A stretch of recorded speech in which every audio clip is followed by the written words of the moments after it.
Hello, once again, people of YouTube, and welcome. This one, 11 and a half minutes of your life that once again you won't get back. Um, this is the Flaps, if you couldn't read the title of the video. And this was both a pain and fun to do. I really actually started to enjoy this. I think it was also enjoyable knowing that this was finally the last trailing edge item I had to do. I don't think that trailing edge is particularly enjoyable, but anyways, you start out making the wooden blocks for the holders. The plans say to only do it to hold one at a time. I, of course, made a pair of them or a set of them so that I could hold both flaps because I, for one, particularly liked to build the left and the right together. I understand why people don't. It's a pain to keep track of left and right parts. It is particularly tough. I feel like I'm getting pretty good though at labeling which spar is for what flap, etc., etc. The ailerons were definitely a butt kicker in how to label and how to keep things straight. So yeah, as you can see, I have deburred nose ribs sitting there on the table. I'm deburring the spars to both flaps. My boy is playing in the background, no doubtably gluing some piece of wood to another piece of wood. And just like everything else, put it together, match drill it, take it all apart. As you can see with the flaps, they are a little bit clumsy to have to deal with. The hinge brackets being so tall just kind of makes it a little bit frustrating, I guess, to deal with, but not horrible. Here I'm making the trailing edge. You have to make it from two different trailing edges, and you have to essentially figure out where you're going to cut it, etc., etc. One thing to note, and I cannot remember whose video I was watching, but they helped me out massively, and they were 100% correct. When you're putting those nose skins on, you need to do it carefully and very, very slowly, because it is very easy to bend that skin. Essentially where the hinge brackets, the very long hinge brackets are, the amount of skin between the spar and the hinge bracket is so minimal that if you try and force that nose skin in, you're going to bend that that nose skin right where the bracket is. It was probably Mr. Kilroy's videos that led me to watch out for that. So, thank you, sir. But yeah, match drilling done. Take it all apart. I used my van as storage for one flap and then started working on the left flap, and then as soon as I had that assembled, I'd put that in the van and then take all the parts out so that I always had a separate area to keep track of my parts. Here you're just riveting doublers onto the nose ribs. The plans specifically state which side the dome head rivets are supposed to be on, and on one of the nose brackets that needed a doubler, I accidentally put the dome heads on the wrong side, drilled them out, redid it. Luckily I drilled all, I don't know, what is that, 8 or 9 of them out perfectly, and was able to reuse both parts. That shows that my skills of drilling out rivets are progressing, I guess.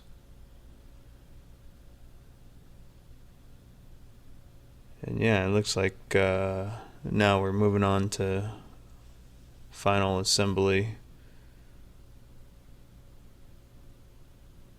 One thing I found interesting to note is that the plans have you make this modified rib at the end of each flap. And I shouldn't say at the end. Technically, I guess that rib is going to be on the inside. It's going to be closest to the fuselage. But the plans essentially, said you need to bend the forward flange to a certain degree and whatnot, and it seemed really technical when in all actuality it was maybe like a 5 to 7 degree bend, almost something where like if you clecoed it in it wouldn't have really mattered. I understand you don't want that stress always sitting on the spar to the rib, etc., but it didn't seem to need the technical issue that the plans kind of made it out to be. Right here is a good part where I should explain. I figured out very early on, and that the spar, essentially, the flanges on the spar for each flap, the main spar I'm talking about, like there's any other spar, but anyways, the flange on the spar is not 90 degrees. So when you start riveting that main spar, your bucking bar needs to be modified, or else your rivets aren't going to set straight. I didn't really run into that on the aileron. I know there's some other portions where that's the same thing. Thinking of possibly elevators and stuff like that, but I never really noticed that I had to modify my bucking bar a whole lot. Elevators, you bought a special bucking bar, but anyways, probably even the rudder. The rudder would not have the flanges to the spar of the rudder would be probably at 70 degrees. They're not a true 90. For the flaps, I'm going to guess they're somewhere at, 80 degrees. But for whatever reason, I really had to modify the bucking bar. Show you a photo of that coming up. But I just took very small strips of cardboard, taped them to the end of my bucking bar. There it is. I started with one. I think that's a total of 3, because of course cardboard being not really that rigid, it would kind of break down, so to speak. And it's very, very thin strips. It's lengthwise, but as far as the depth of the strip, it's only maybe a quarter of an inch. And you can see there that essentially just raised the bar on the nose of it to where it would meet the rivet square. And that really, after I did that, every rivet was perfect. So highly recommend trying to find some way to get your bucking bar to meet those rivets square, because that flange in the main spar is not square. And when you're in this situation right here and you're having to reach your hand down in there, there's no way that you could do it square. So getting that square set up correctly before you're having to do the other skin really helped me out massively. And I know a lot of people have had, a lot of people seem to have more trouble with the straightness of the flaps than they do the ailerons. My ailerons are what kicked my butt, which of course I did it out of order. The ailerons were the first thing, so maybe that's why. Maybe there was a little bit of I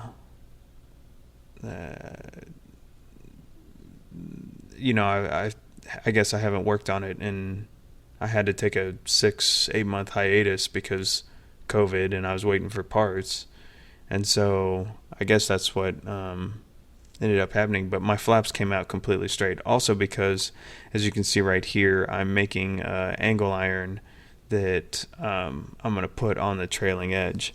So I just used some scrap trailing edge material, cut out holes, and you can see I have the angle iron just about to go on. So I'll walk you through the steps real quick. First step is essentially run the 3M tape along one side of the trailing edge internally, and then cleco the trailing edge to that.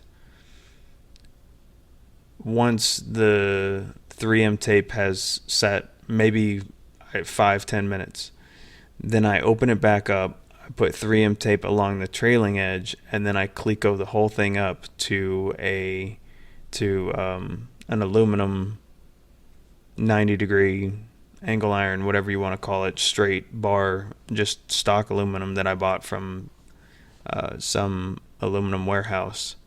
You can see it in the back behind the red chair there. And the trailing edge came out perfectly straight on both of them. Very happy with it. Anyways, this is a photo showing essentially the straightness by doing that angle aluminum. Hope it helps somebody, and I'll see you guys on the next one, Leading Edges. Take care.